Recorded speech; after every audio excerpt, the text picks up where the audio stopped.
Hello, this video is for the solutions to the collaborative getting ready for Chapter 5 and Chapter 6 exam. I would suggest that you try all these problems on your own and then watch the video afterwards because we are getting ready for a test, so you need to make sure you're ready to do these. If you do turn to the video to get help with this, I would suggest printing a blank copy and then trying it again after having watched the video. Alright, let's jump in. The contingency table below cross-classifies two variables for a probability experiment. Find the probability of D1 and C2. So I don't want to try and find this and with a formula type of approach. I want to do it with more of a Venn diagram approach. So let me go ahead and come up here and draw a Venn diagram. So we have kind of these two events represented with these circles. And then when we're doing an AND problem, we want to think about the AND as the overlap of those two events. So the trick that I want to do here on the table is mimic the Venn diagram right on the table by making D1 one of these circles. So I'll circle that and then make C2 the other one. And then we can see that the overlap has 437 things in it. So when you go to do this probability, there's no given in it, so the denominator would be the grand total from the table, 3465. And then the numerator, just like it shows here in the picture for an AND, is the overlap, and there are 437 items in the overlap between the two circles that we did. So that would be our numerator. And then fractions are hard to understand for a lot of folks, so we would want to change that to a decimal. So we just do the division there, 437 divided by 3465. And rounding that to 4 decimals, we get 0.1261.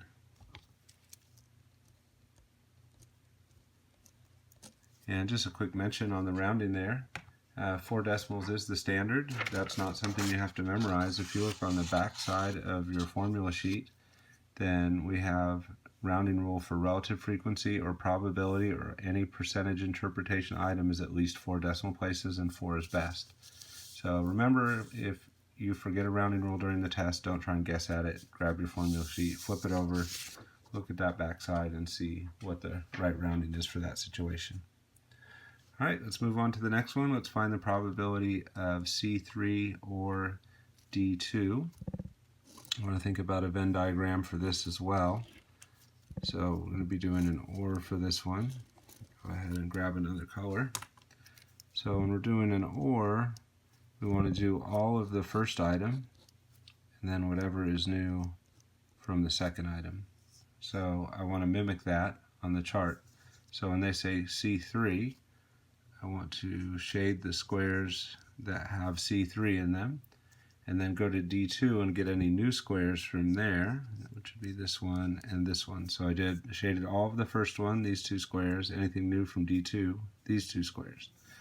And then the probability is going to be all of those squares over the grand total. Grand total because there's no given. So the denominator would be 3465, and the numerator would just be whatever those 4 red squares add up to. We could just add all 4 individually, that would be completely fine. But we could also take advantage of the total and get these 3 right here are 2002. Plus, after those 3 squares, the only one that's left is this one over here for 762. I would caution you against using both totals, because if you use both totals, you're double counting that square, and that's the one thing we have to be really careful about when doing an OR, is not to double count the overlap. And then I can just put this straight into the calculator and go right to the decimal. But if I'm going to do that, I do want to make sure the calculator adds the numerator before it divides, so I'll put that in parentheses. And then divided by 3465. So we get 0.7976, but the 6 is followed by a 9, so that would cause us to round up to a 7 there, so 0.7977.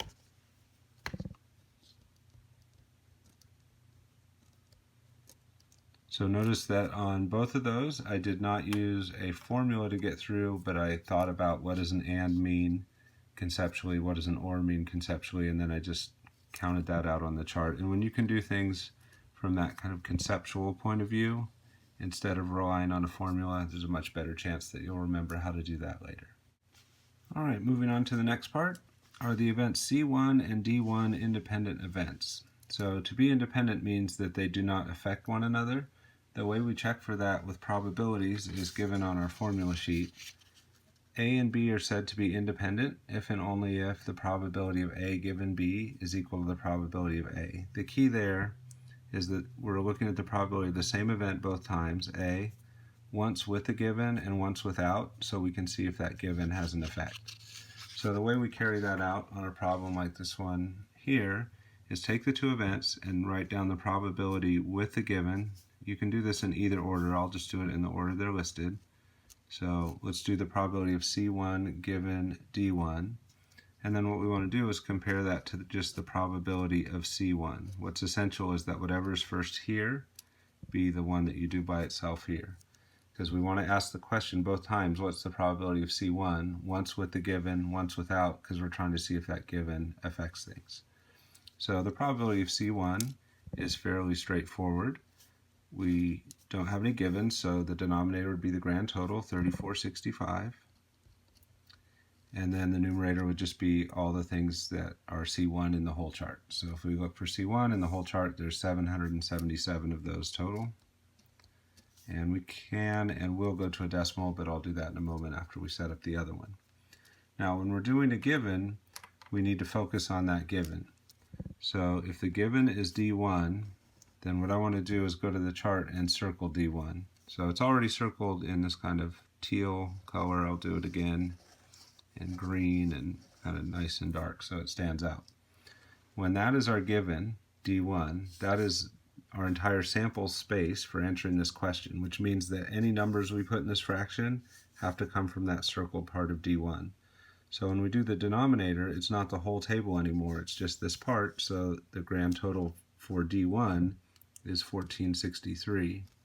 And then if we're stuck in that circle, then how many of those 1463 things in that circle are C1? And that would just be this square, 264, not 777, because then we're counting stuff outside of the circle. So the question on independence is, are these equal or not? It's pretty hard to tell when you're looking at the fractions, so we can go to the calculator and get decimals. 264 over 1463 is 0.1805, rounding up that 4 because of the 5 after it. And then 777 over 3465 is 0.2242. So we see that those two are different, and that means that this given had an effect on the probability of C1, so these are not independent events. So are they independent? No. Explain. That's partially this work, and then stating the conclusion of that work because the probability of C1 given D1 does not equal the probability of C1. You can't just say this unless it's been shown, but we've just calculated them and we can see right there that they're not equal to each other, so that makes that enough work there. All right, let's go ahead and try that one more time. Are the events C2 and D2 independent events? So we're just going to do the same idea. Right, probability of C2 given D2. And then write it again without the given as just the probability of C2. And then we want to find each of those and see if they're equal or not. So same idea. We'll start off with C2. No given there, so we'd use the grand total, which is 3465. And then how many of the things in the whole table, because we're using the grand total, are C2. So that's 1035. So that would be the numerator. And we'll go to a decimal eventually on that one. And then for the C2 given D2, because we have the given of D2, I want to emphasize that I can only use numbers from D2 on my chart. So I'm going to take the D2 and I'm going to circle that. Use this purple here. So I can only use numbers that come from that purple section, which is D2, when I answer the question. So the total for that will be 2002. So that would be my denominator. And then if I restrict myself to D2, how many things in there are C2? Not 1035 anymore, because I can only look at the purple part. And in the purple part, C2 has 598 things. So that would be my numerator. And again, hard to tell whether things are equal or not when they're in these fraction forms. So we go to the calculator. 598 over 2002 is 0.2987, and 1035 divided by 3465 is the exact same thing, 0.2987. So this time when we ask the probability whether D2 was given or not, the probability of C2 ends up being just under 30%. So this time when we're asked are they independent, we can say yes. And the reason is because the probability of C2 with the given of T2 or D2 turned out to be identical to the probability of C2 without that given. So that given of D2 had no effect on the outcome for the probability question about C2. All right, so we see both cases there, how it looks when they are not independent and how it looks when they are. All right, moving on to the next one. Comparative psychologist Damien Scarf of the University of Otago in New Zealand trained pigeons to peck clusters of items in ascending numerical order. After a year of training, the pigeons were doing this correctly about 74% of the time. Suppose that we had one of the pigeons answer 10 such questions and let x be the number of questions answered correctly. Calculate the probability that x would be less than or equal to 8. So the key to this problem is recognizing what type it is. And when you're doing something over and over again, in this case 10 times, you're having the pigeon try and organize these things into numerical order. And then we count with our variable the number of times it turned out a certain way. The fact that we're counting how many times we got a certain occurrence out of a repeated number of trials makes this fit into the NPQ situation, or a binomial distribution. When you realize it's that type of problem, right away you should write down your N, P, and Q. So N is 10, because we're going to do this 10 times. P would be the probability that on any one of these attempts, the pigeon would do it correctly, and we're being told they do it correctly 74% of the time. Make sure that when you write that as P, you change it to a decimal. That's important for when we do Q. It's also important for when we calculate the probabilities in a moment. So Q is 1 minus P. So 1 minus 0.74 would be 0.26. If you did 1 minus 74, you'd get negative 73, which makes no sense as a probability. So you've got to make sure that you are in decimal form when you do this. And then we can start thinking about their question. So calculate the probability that x is less than or equal to 8. So how many could the pigeon get right? And we would say it fell into that description. 0 would work, 1 would work, all the way up to and including 8 would work. And 8 is included because of the or equals on the symbol right there. So everything from 8 down, so that would be everything from 0 to 8. So if you count through that, that's 9 different options. And on an NPQ question, the way you get a probability like P of 8 is 10 choose 8, P to the 8, Q to the leftovers. So we would have to do that formula, which is reasonable to get this, but then we'd have to do it for 7 all the way down to 0 as well. That's a lot of times using that formula. So what I would suggest that we do instead is start thinking about the complement rule. If we want 0 through 8, then the ones we don't want would be 9 and 10, and we can just subtract those from 1, because if you added up all the possibilities from 0 to 10, 0 to n in general, you would get the number 1. So you could add up what you want or subtract what you don't want from 1. Only 2 uses of the formula if we do it this way, so that's what I'm going to go for. So I want to go ahead and start filling in the numbers. It's a probability, so probably 0 point something, right? And the same for this one. And what I'm going to do is come over here off to the side and calculate what those would be. So if I want the probability of 9 successes, then that would be n choose x, so that would be 10 choose 9. This number always matches that number. And that means we want 9 successes, so take the probability of success, 0.74, and raise that to the number of successes you're hoping for, which would be 9. And if you try something 10 times and succeed 9, you must have failed once. So take the probability of a failure, 0.26, and raise that to the leftovers, which would be 1 in this case, and then we can put that into our calculator. So bring the calculator in, clear out this other stuff. I do suggest entering this all in one line. You'll see why I like to do that in just a moment. But it's going to be 10, math, probability, choose, 9 times 0.74 raised to the 9th times 0.26 raised to the first. Kind of don't need the raised to the first because you raise something to the first, it's just itself, but it doesn't hurt to put it either. The parentheses you could put if you want, but there's just one number inside them, so they're optional. If there's a fraction for P or Q, then the parentheses would be necessary. All right, so let's see. If I press enter there, I get 0.1730.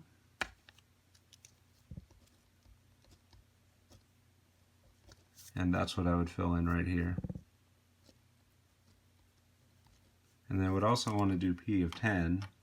And if I was going to do P of 10, then this number down here would become a 10. This would become a 10. This would be the leftovers, but if all 10 are successes, then there would be 0 leftovers. And then let's see what the answer would be on the calculator. So this may look a little messy the way I scratched it out, but I wanted to do that on purpose because that's kind of what I'm going to do on the calculator too. I'm going to hit the second key and then entry, which is above enter. So it's just second and enter. And when I do that, it pulls up the last calculation and I can just edit it. So I want 10, choose 10. A little bit of a pain here because I have a 9. If I type the 1 and the 0, it's just going to get rid of the times. If I want to insert an extra number, above the delete key is INS, that's for insert. So if I hit second, insert, and then type the 0, it'll slide everything over instead of typing over it. So that's a nice trick. And I would need to do that for the other 9 too. So type the 1, second, insert, type the 0 to slide everything else over, and then we want this to be to the 0 power. Usually that's a little easier to do with the second enter because you don't have to insert extra digits because you use the same size numbers. But in this case, we needed to, and now you learned a new trick. All right, so that one is 0.0492.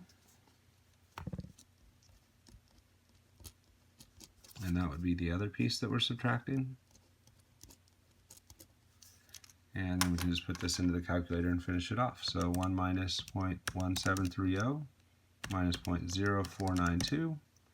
And we end up with a bunch of 7s. And an 8. So 77.78% chance that the pigeon would get 8 or fewer of these attempts correct. So I would admit that's a bit of work to get that answered, but if you tried to do it without the NPQ, it would be impossible. And if you tried to do it without the complement rule, it would be a lot more work because we had to do 2 of these. If you do it the other way, you got to do 9 of them. So always think about, is it faster to do what they're asking me for or to subtract what I don't want? And either one of those ways will work, but sometimes one way is a lot faster than the other. All right, next they want us to calculate the mean and standard deviation for this variable.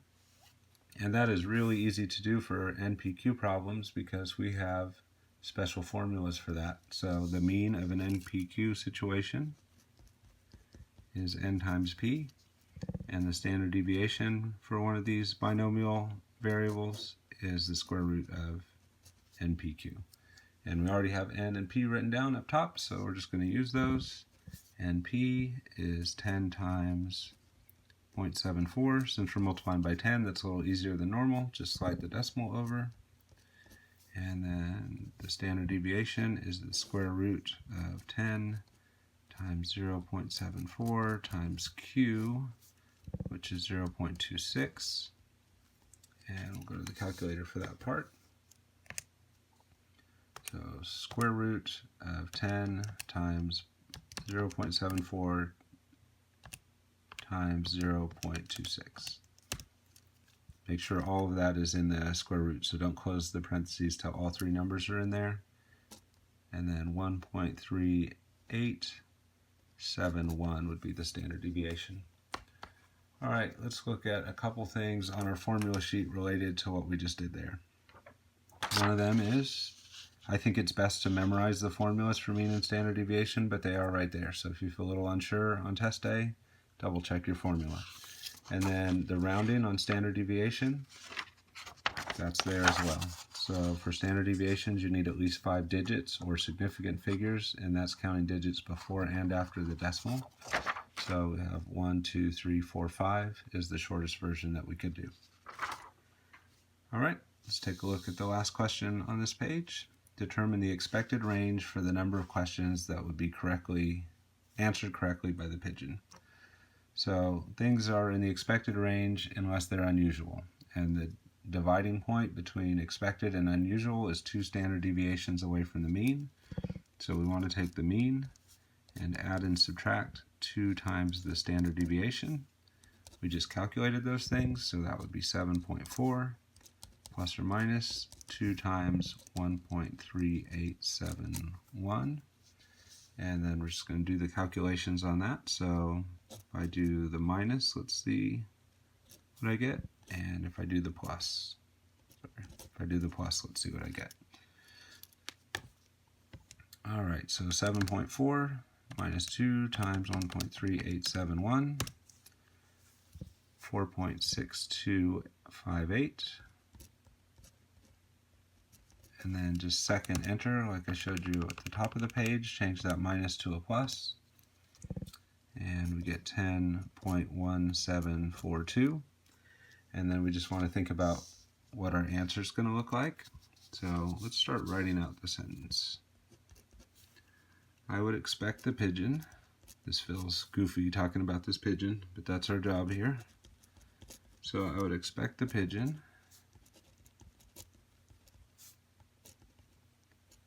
to get somewhere from blank to blank questions correct.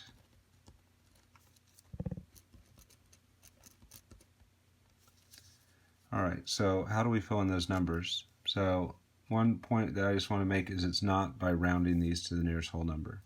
We're supposed to think of those more like box plot fences. So imagine a number line that has the possibilities for the pigeon. 0, 1, 2, 3, 4, 5, 6, 7, 8, 9, 10.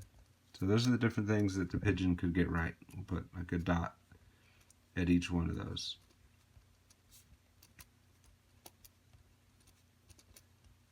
And then these numbers I'm just going to draw in right where they are. I'm not going to round this to 4 or 5. I'm just going to think, where is 4.62? It's in between the 4 and the 5, a little closer to the 5. Where's 10.1742? Just past the 10. And everything that is in between those two lines, because they're 2 standard deviations away, would be in the expected range. Anything that was on the outside would be unusual.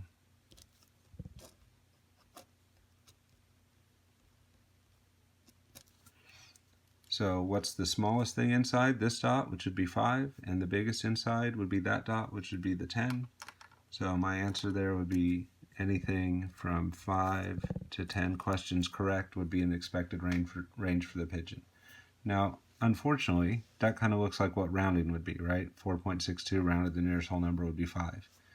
But what's important to understand is if that was 4.02, then if you rounded it would be 4, but if you drew the line it would just be closer to 4, but 4 would still be on the unusual side and 5 would still be on the expected.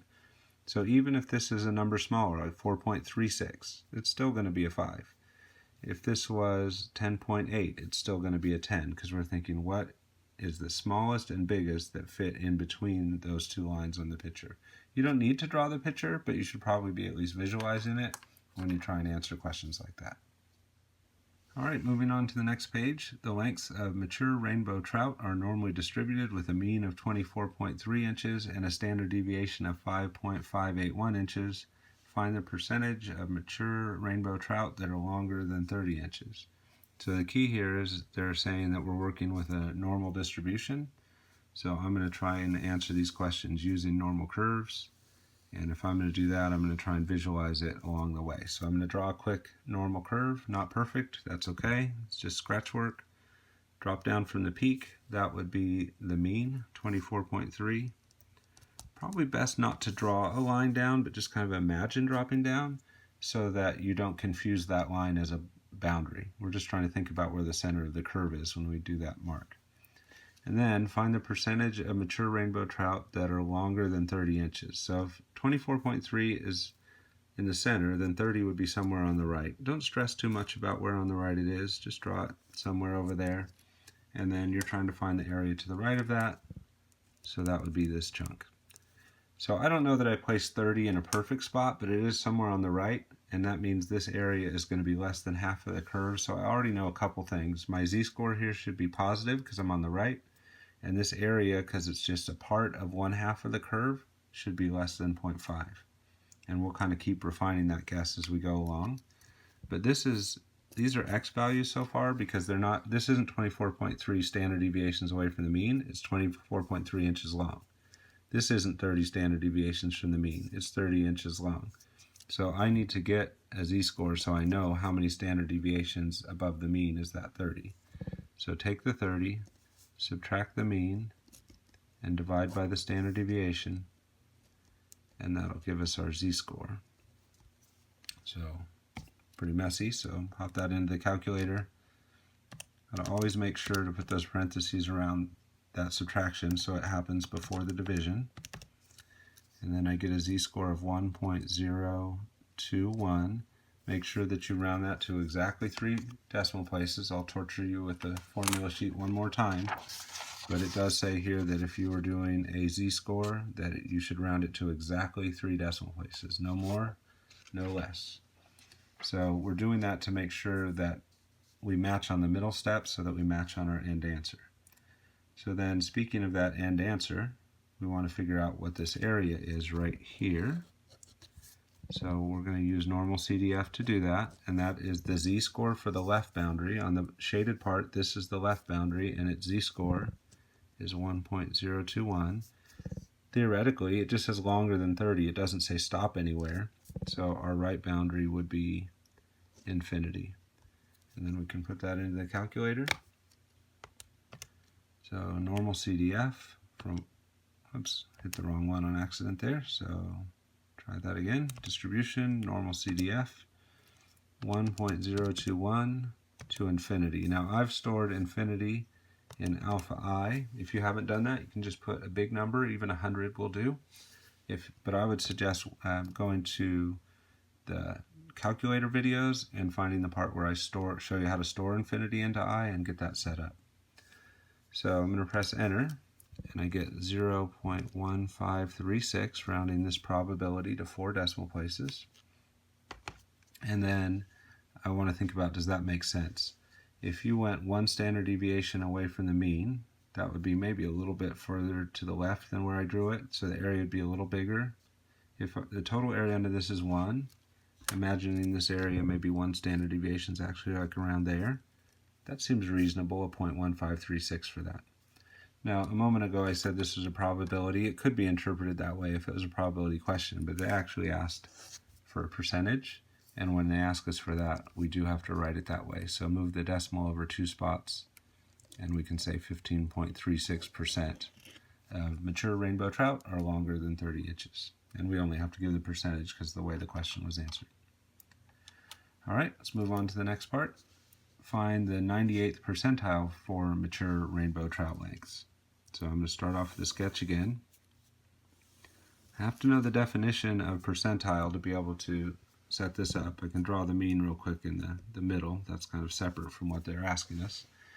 But for 98th percentile, I have to know that that is a boundary somewhere on this curve so that 98% of the area is to the left. 98% of the area is a lot. So if I want 98% of the area to the left, my x value that I'm looking for probably has to be way over here on the right so that I can say most of the area is on my left. We want that to be 0.98. And we don't really need it, but if it's 98% on the left, it would be 0.02 on the right. And you just want your picture to roughly reflect that. Make sure that the big area has the big number, small part has the small number, and that your picture makes sense. So that's telling us a couple things. Our answer is going to be bigger than 24.3, and our z-score should be positive because it's to the right of the mean. So let's start trying to find those things. When you knew the boundary, like 30, and you want the area, you use normal CDF. But when the boundary is a mystery and the areas are known, you get your z-score by using inverse normal. And you always have to put the area to the left into the inverse normal function, so that would be the 0.98. That's why I said we didn't really need that one, because you use the area on the left for this calculation. And then, second distribution, inverse normal, 0.98. round it to 3 decimals because that's what we do with z-scores, 2.054. And then that's not the answer because this is 2.054 standard deviations above the mean. It's a z-score. We need the x value. To get the x value, you just do what this says. Take the mean and add 2.054 standard deviations. Add because we're on the right. So the mean was 24.3, and then we're going to add 2.054 standard deviations, or times the standard deviation, so times 5.581. So the 98th percentile, which is that x value on my picture, is approximately, let's see what we get from that, 24.3 plus 2.054 times 5.581 is 35.76 roughly. So you can put the whole thing if you want. If you do choose to round it, what we like to do with x values is put at least 1 decimal more than the mean had. So this had 1 decimal, I put at least 2 there. Might be nice to put units too, just to think about it. This was 24.3 inches. This x value is on the same number line, so this would also be measured in inches. Perhaps not necessary here when we're just given the answer, but we're going to interpret it in a moment. We're definitely going to need units in that interpretation. So interpret the 98th percentile for trout lengths. 98% of mature rainbow trout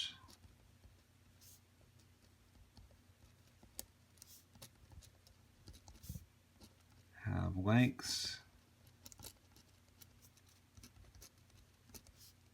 that are, and a lot of people want to say that are this long, but that 35.76, that is right here on the picture. It's that line that I drew. The 98% are not at that line. The 98% are to the left of that line, and in terms of the length of something, that would mean maybe shorter than. So 98% of mature rainbow trout have lengths that are shorter than 35.76 inches. You could say less than as well, but I'm trying to use a word that kind of ties in with the idea of length there. I think that's nice, but not 100% necessary.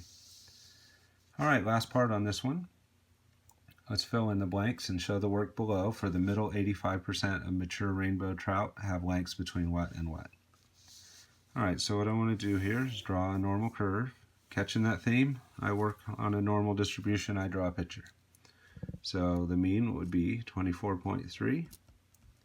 And they want the middle 85%. So we're going to have a boundary on the left and the right.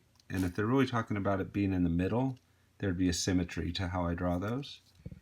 So this is 0.85 in the middle. So the total area under the curve is 1. So if you do 1 minus 0.85, there's 0.15 left over.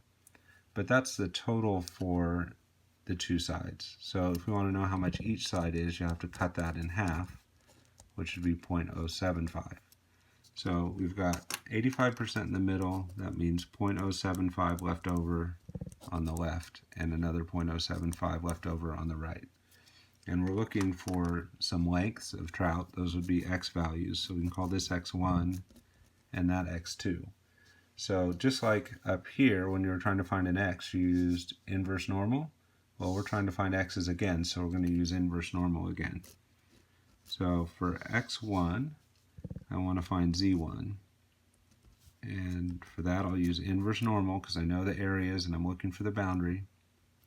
And I always put the area to the left in for this. So the area to the left of that is 0.75. Oops, I missed a 0. That is a common mistake to make.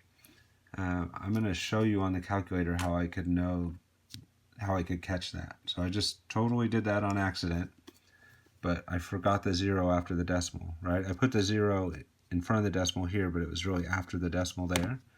So what if I didn't catch that? What if I went to the calculator and put that in with my typo? How would I know it was wrong? Well, let's think about the answer just a little before we press enter.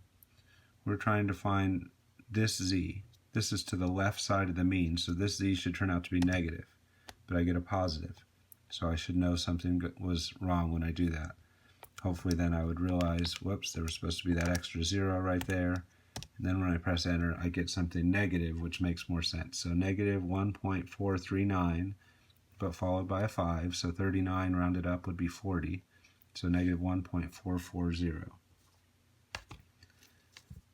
So negative 1.440, but that is, after having corrected this mistake, 0.075. So sorry I made a mistake, but hopefully that helps you, because that happens to a lot of people, that they put decimals in the wrong place. And I happened to see that it was wrong, but if I didn't, when I got that z-score on the wrong side, that would have shown me. For the other z, because you have equal area on both sides, the symmetry of that says your other z will be equal but opposite, so positive 1.440. And then how do we fill in those blanks?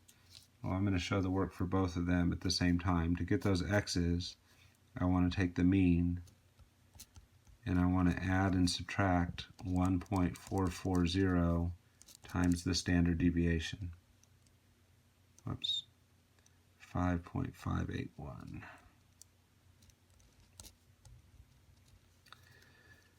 So this is saying that this x is 1.444 standard deviations to the left. That'll be the minus. This z-score is saying the other one is 1.440 standard deviations above the mean. That will be the plus case. So when I do this, I'm going to put the answer I get from using a minus in that slot, and the one that I would get from using a plus I'll put on the other side. So let's bring in the calculator and finish this off. We have 24.3 minus 1.440 times 5.581. That will be my left boundary. And then second enter, change it to a plus, and that will be my right boundary. And we can round these to 2 decimals just like we did with this one up there. So the left boundary looks like 16.26, and the right boundary looks like 32.33, 34 actually because of the 6. And then you'd always want to put the units that are already filled in this case. So the middle 85% of mature rainbow trout have lengths between 16.26 and 32.34 inches long. And that wraps up this problem.